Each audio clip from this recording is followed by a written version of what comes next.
Hi guys, welcome back to my channel. તો finally અમારા હાર્દિકભાઈના લગ્ન છે પતી ગયા છે અને આ બે જે પિક્ચર છે એ અમારા ગામડાના છે. અને હવે બેક ટુ રૂટીન, એટલે કે આપણી જે હાલત હતી એ પાછી સ્ટાર્ટ. લગ્ન એન્જોય કરવા તો હરેક વ્યક્તિને ગમે, પણ એના પછીની જે હાલત થાય છે ઘરમાં એ ખાલી ફક્ત વાઈફની જ થાય છે. કારણ કે આપણા પતિદેવ તો એઝ યુઝ્યુઅલ સવારમાં ટિફિન લઈને જતું રહેવાનું અને સાંજે આવવાનું, એ લોકોને કોઈ ફરક નથી પડતો. જે કામ અને જે બર્ડન વધે છે એ આપણું જ વધે છે. તો બસ અહીંયા હું જે કપડાં અત્યારે જે રનિંગ રૂટિન છે એ મશીનની અંદર નાખું છું. અને આ મશીનની અંદર યુઝ કરવાનું, ખબર નહીં આને શું કહેવાય, પણ આનાથી કપડાં અને જે કોલર છે બહુ જ ક્લીન થાય છે. એટલે મેં ઓનલાઈન મંગાવેલું. સારે હાથ છે ધોને. અને આ બધા જે રૂટિન કપડાં છે અને બીજા બધા જે આ કપડાં વાળવાના છે, ઇસ્ત્રીમાં આપવાના છે, ફોલ્ડ કરવાના છે, આખો રૂમ કપડાંથી અત્યારે પેક છે. કારણ કે રૂટિન કપડાં બી થતા જાય છે અને જે પેન્ડિંગ જે ગામડે થયા એ પછી 3 થેલા ખાલી કરવાના હતા. એટલે બહુ જ હાલત ટાઈટ હતી. રાત્રે બી 2 વાગ્યા સુધીના સળંગ 4 દિવસના ઉજાગરા હતા. એટલે સવારમાં ઊભું જ નહોતું થવાતું. એટલે રિંકેશ બિચારા જાતે ચા બનાવીને પીને જાય છે. અને મારી મલ્ટીવિટામિનની જે દવાઓ ચાલુ મેં કરી છે, કારણ કે મને એક્સ્ટ્રીમ લેવલે પગમાં દુખાવાનું ચાલુ થઈ ગયું છે. એટલે મેં અત્યારે આ ટેબ્લેટ ચાલુ કરી છે જે કેલ્શિયમ અને વિટામિન B12ની છે. અને બસ આવી રીતે સવારમાં રિંકેશ ચા બનાવીને પી ગયા હતા અને મારા માટે બનાવીને ગયા હતા. હવે હું ઉઠીને બ્રશ ને એવું કરીશ. પહેલાં સૌપ્રથમ મેં મશીન ચાલુ કરી દીધું છે. એટલે કે કપડાં હું બહાર કાઢી અને ફરીવાર ચેક કરીને મેં અંદર મશીનમાં નાખેલા છે, જેથી અંદર કંઈ હોય કે ના હોય એ ખાસ જોઈને નાખવું. ઘણીવાર અંદર કંઈ બી વસ્તુ જતી રહે છે.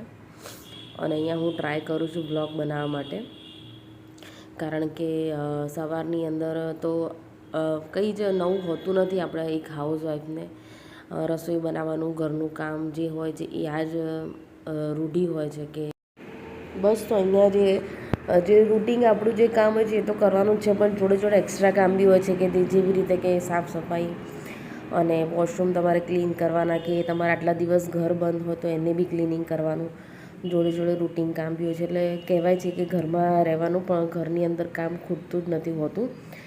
અને અહીંયા હું વિડીયો બનાવતા એવું કહું છું કે ભાઈ રાત્રે એક ફંક્શન છે જે રિંકેશની ઓફિસમાંથી અમને ઇન્વિટેશન દર વખતે હોય છે ગેટ ટુગેધરનું. આ વખતે બી છે, પણ હું એટલી બધી થાકી ગઈ છું કે મને જવાની કોઈ ઈચ્છા નથી. એટલે વિધિ અને રિંકેશ જ જશે અને હું ઘરનું જે બી એક્સ્ટ્રા કામ છે કરતી રહીશ. અને હું અને અંશ ઘરે રહેવાના છે. દેખો, લાઈફ તો બહુ જ નાની છે આમ જોવા જઈએ તો, આમ બહુ ઘણી મોટી છે. લાઈફને એન્જોય બી કરવી છે, પણ શરીર સાથ નથી આપતું અને ઘરના કામ ખૂટતા જ નથી. અને બસ આ રીતના જે કપડાં પલાળેલા છે બસ એ ધોવાના, એને વાળવાના, એને સૂકવવાના. આ બધી વસ્તુ કેવી છે બિહાઇન્ડ ધ સીન, એમ કે કેમેરાની પાછળની વસ્તુ જે હકીકતમાં કોઈ દેખી જ નથી શકતું કે ભાઈ આપણે ઘરે શું કામ કરીએ છીએ. આ તો એક હું વિડીયો બનાવું છું ફક્ત 5 મિનિટનો, પણ આ વસ્તુને કરતાં આખો દિવસ નીકળી જાય છે. કારણ કે હરેક કામની અંદર 20થી 25 મિનિટ લાગે છે. કોઈ વસ્તુ ઇઝી નથી. અને રિયલ લાઈફમાં તમે તમારા કામને ફોરવર્ડ કે એની સ્પીડ વધારી નથી શકવાના. એ તમારી જે સ્પીડ છે એ જ ગતિથી તમે કામ કરવાના છો. છતાં કોઈને કામ દેખાતું નથી, કારણ કે સવારમાં માણસ ઓફિસે જતું રહે અને સાંજે આવે ત્યારે ઘર એકદમ ક્લીન હોય એટલે એને એવું જ લાગે કે આ બહુ સરસ છે. એમાં શું મોટી વાત છે, 1 કે 2 કલાકનું જ કામ હશે, પણ ઘર ચોખ્ખું રાખવામાં અને બધું પરફેક્ટલી કરવામાં આખો દિવસ નીકળી જાય છે.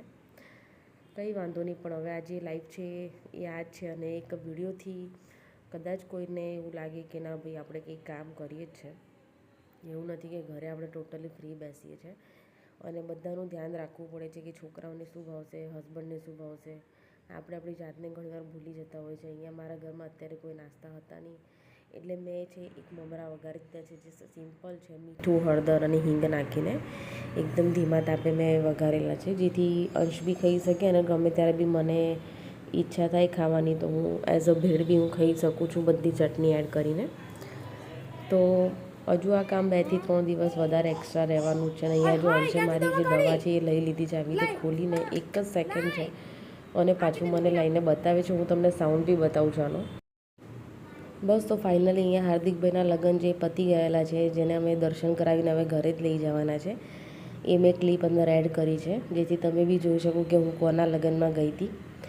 અને તમને જો મારો વિડીયો ગમ્યો હોય આજનો, તો જરૂરથી લાઇક, શેર અને સબસ્ક્રાઈબ કરવાનું ના ભૂલતા.